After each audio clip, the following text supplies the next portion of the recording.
Selamat datang sobat, channel Adi Suparman. Kajian dakwah akar membahas Imam Mahdi turun dari kekuasaannya sampai kepada puncak kekurang ajarannya mengangkat diri jadi Tuhan. Mana itu Fir'aun?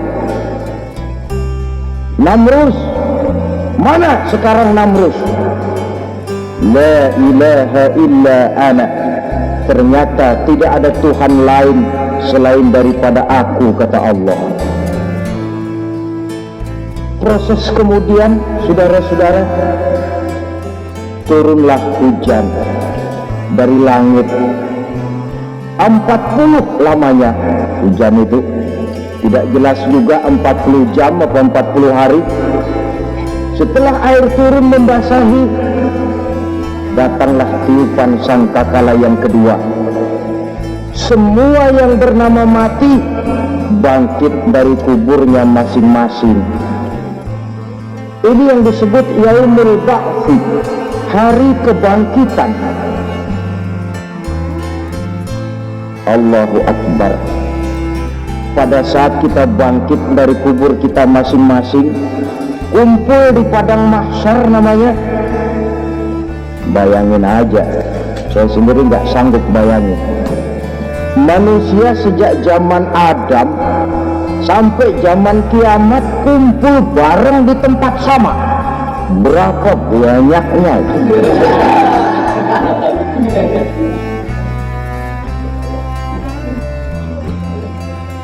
Dan yang luar biasa menurut satu riwayat, pada saat bangkit itu, Masya Allah, roman muka kita berubah, disesuaikan dengan amalan kita waktu di dunia ini. Barang siapa yang waktu di dunia amalannya itu amalan tikus,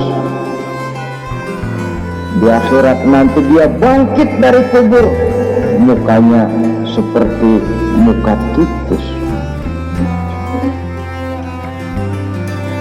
Gagah betul badannya, tapi mukanya seperti tikus. Kenapa? Amalannya waktu di dunia seperti amalan tikus. Apa amalan tikus itu? Suka ngegeragoti barang yang sudah disimpan rapi-rapi. Orang sudah simpan uang rapi-rapi, simpan perhiasan rapi-rapi, digeragoti oleh tikus. Maling-maling, pencoleng-pencoleng, koruptor-koruptor, itu nanti di akhirat nanti kita lihat mukanya seperti muka tikus.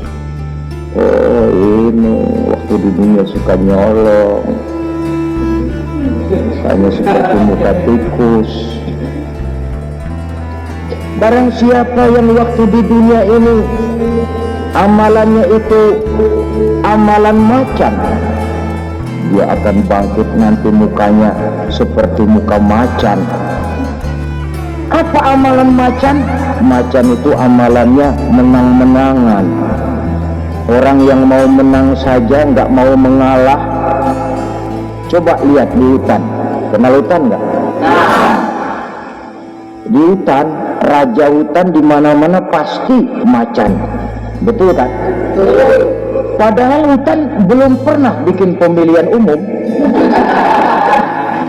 Tapi macan tidak peduli ada pemilihan umum apa tidak, pokok saya raja. Sebab apa? Macan jadi raja itu bukan karena benar, tapi karena kuat jadi raja.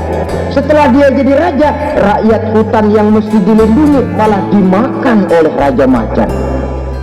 Kambing rakyat hutan dimakan oleh macan. Ayam rakyat hutan dimakan oleh macan. Itu nanti kita lihat di akhirat itu mukanya seperti muka macan, gagah betul. Lalu barang siapa yang di dunia ini amalannya itu seperti amalan anjing, nanti dia punya muka seperti muka anjing. Apa amalan anjing? Pertama, anjing itu kalau disuruh jaga rumah, dia tidak bisa membedakan mana maling, mana tamu. Biar yang datang maling, kalau bawa tulang, anjing kalem. Yang kedua, anjing itu akan setia kepada siapa saja yang memberinya roti. Siapa yang memberinya roti, itulah majikannya. Apa kata majikannya, pasti dia laksanakan. Soal benar atau salah, dia tidak peduli. Setelah anjing dapat roti, dia tidak punya pilihan lain kecuali bilang, abdi mah kumaha juragan wae ayeuna mah.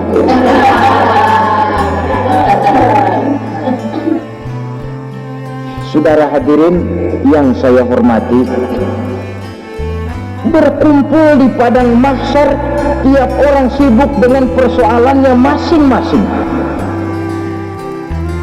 Matahari waktu itu didekatkan oleh Allah, panas luar biasa.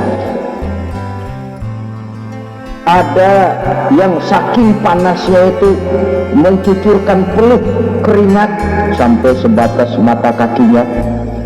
Ada yang keringatnya sampai sedengkulnya, ada yang keringatnya sampai sepusatnya, ada yang keringatnya mengalir sampai sebahunya, ada yang kelelap oleh keringatnya sendiri, sementara orang di sampingnya nggak apa-apa. Bergantung lagi amalan dia waktu di dunia ini. Saudara-saudara, sebagian orang dalam kepanikan padang mahsyar berombong-rombong datang mereka menghadap Nabi Adam. Ya Adam, anta abal bashar. Hai Adam, Tuhan adalah bapak moyang manusia. Kami sebentar lagi akan disidang, dimintakan pertanggungan jawab. Tolonglah kami, hai Adam. Kata Nabi Adam, jangankan nolongin sampean, saya sendiri tanggung jawab di hadapan Allah. Ketika dulu tidak boleh makan fuldi, saya serobot. Sudahlah, urus diri masing-masing saja, nafsi. Begitu kata Nabi Nuh, begitu kata Nabi Ibrahim. Tiap orang bertanggung jawab sendiri-sendiri. Ketika itulah saudara-saudara, nikmatnya menjadi umat Nabi besar Muhammad sallallahu alaihi wasallam. Sebab apa? Walaupun menurut abjad kita ini umat paling belakang kita ini toh, karena Nabi Muhammad adalah Nabi akhir, tapi akan dihisab lebih dulu, lewat di atas sirat lebih dulu, masuk surga lebih dahulu ketimbang umat-umat belakangan. Ketika Rasul mendekati ajal, beliau tanyakan itu kepada malaikat Jibril.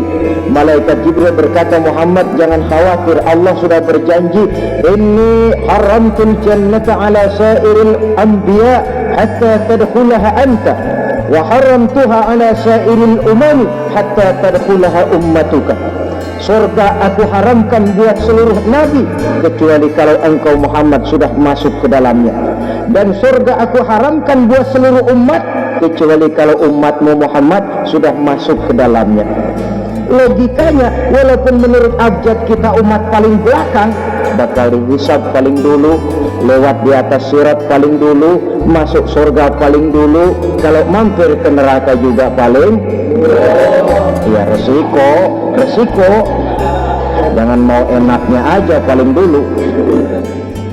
Saudara hadirin yang saya hormati, setelah masa kebangkitan itu jangan dikira begitu bangkit langsung diperiksa. Masih menunggu menanti ribuan tahun perhitungan padang mahsyar untuk sampai kepada proses yang disebut yaumul hisab, hari perhitungan. Seorang demi seorang bakal dipanggil. Bayangkan saja, yang kita se-RT saja di absen, kadang-kadang perlu waktu lama. Ini manusia sejak zaman Nabi Adam sampai datang hari kiamat, satu demi satu disidang di hadapan Qadi Rabbul Jalil. Status sosial copot sudah waktu itu. Yang pernah jadi hartawan di situ tidak lagi kelihatan kehartawanannya. Yang pernah jadi jenderal tidak lagi dipanggil jenderalnya. Yang ustadz tidak lagi dipanggil al-mukarramnya. Seluruh status sosial selesai. Dipanggillah kita seorang demi seorang menghadap Qadi Rabbul Jalil. Bagaimana proses penghisaban itu? Pertama proses tanya jawab.